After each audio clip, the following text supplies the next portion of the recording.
Good morning to all of you. Today we are going to start a very new topic, that is spectroscopy. It is very new for all of you because you have never studied spectroscopy topic before earlier in 12th or 11th class. So, what is spectroscopy?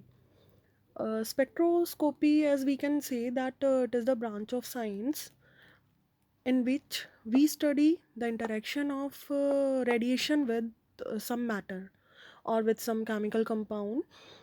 So why we do this interaction, why we study this interaction of radiation with matter? Because we want to determine the various properties of that particular compound or that particular matter, through which we can determine the structure and other properties of particular compound. So we can say that spectroscopy is a good tool through which we can determine various property of a particular matter. We use spectroscopy in various branches of science like physics, chemistry, biology, biochemistry. There are so many types of spectroscopy which will be discussed later. So, before going in detail, first of all, we have to understand the electromagnetic radiation. As we can see in this diagram, there is a electromagnetic radiation, or we can say this is the wave. Electromagnetic radiation, all electromagnetic radiations are travel in the form of wave. So here in the above diagram there are two type of vibrations. First is the electronic vibration and the second is the magnetic vibrations, and these two vibrations travel perpendicular to each other in the form of crest and trough. This upward peak is known as the crest, and this downward peak is known as the trough. So, there are various properties of these electromagnetic radiations. The first property is its wavelength. So, we can see in this diagram that wavelength is denoted by lambda, and it is the distance between two adjacent crests and or two adjacent troughs, and it is it can its units are centimeter, micrometer, nanometer, angstrom, picometer, and so on. The next property is of the EM radiation is wave number. Wave number can be denoted through nu bar, and it is total number of wave which pass through a space of 1 unit length, and it is the reciprocal of wavelength. So we can say that nu bar is equals to 1 upon lambda. So the units of wave numbers are centimeter inverse, micrometer inverse, nanometer inverse, and so on.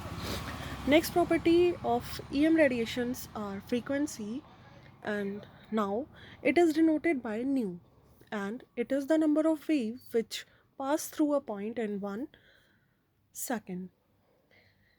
It can be calculated by using this formula: nu is equals to c upon lambda, where c is the speed of light and lambda is the wavelength. So the units of frequency are hertz, cps, kilohertz, etc. Now energy of these wavelength can be calculated by using Planck's quantum theory.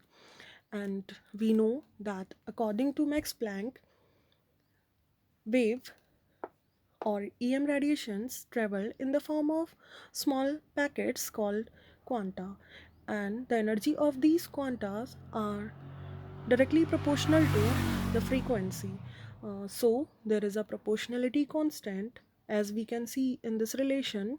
E is equals to h nu, where h is the constant is known as Planck's constant. So after looking up these all properties, we have to understand about the electromagnetic spectrum. Now, what is electromagnetic spectrum?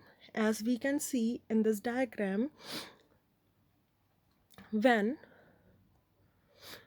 all the EM radiations are arranged in increasing order of their wavelength, a spectrum or an arrangement is obtained which is known as electromagnetic spectrum. So we can look on this picture here. First of all, the lowest lambda is for gamma rays, then for X-ray, then for UV, and then visible, IR, micro, and radio. The lambda is maximum for radio waves. So in a spectroscopy, we use these all radiations.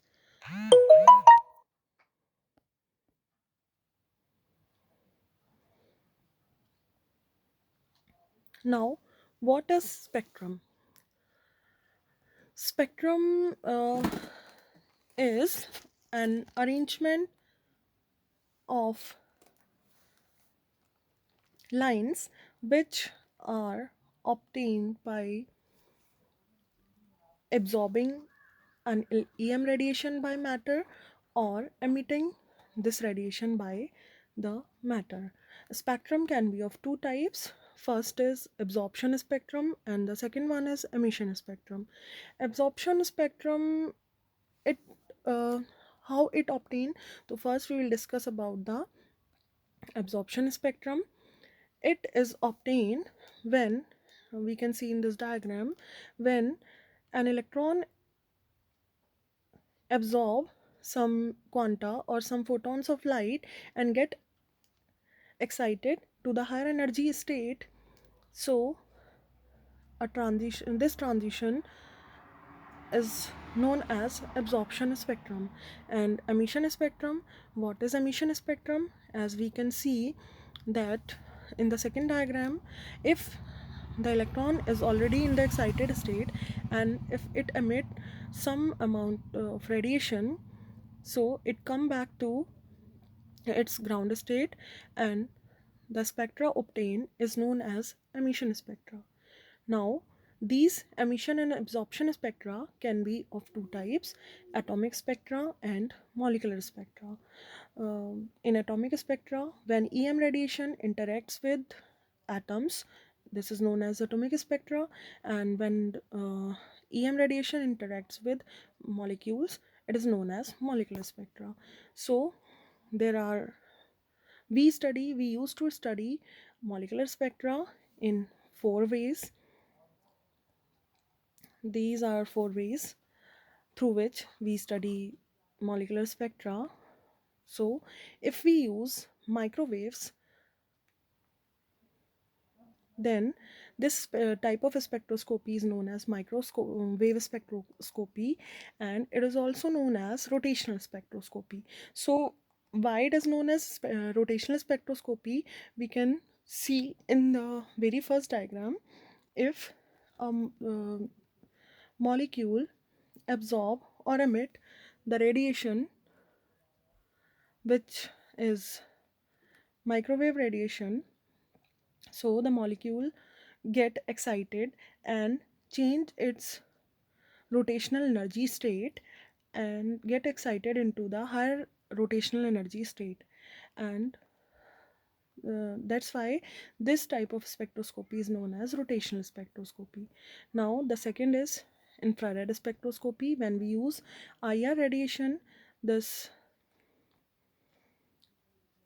type of spectroscopy is known as infrared spectroscopy, and we can see in this diagram, if we use IR radiation, molecule changes its vibrational energy state and get excited by absorbing this IR radiation. It get excited to the higher vibrational energy state. Now, if we use UV, it means ultraviolet and visible radiation, then the spectroscopy is known as ultraviolet and visible spectroscopy, or it is also known as electronic spectroscopy. As we can see in this diagram, if an electron which is located inside the molecule get absorbed or emit the radiation equal to UV or visible radiation, it get excited to the higher energy state, and this spectroscopy is known as electronic spectroscopy. Now, if we use radio frequency or radio waves, then the spectroscopy is known as nuclear magnetic resonance spectroscopy.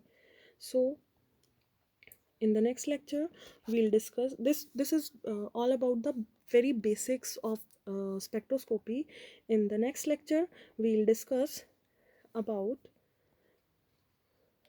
the detail about the UV spectroscopy.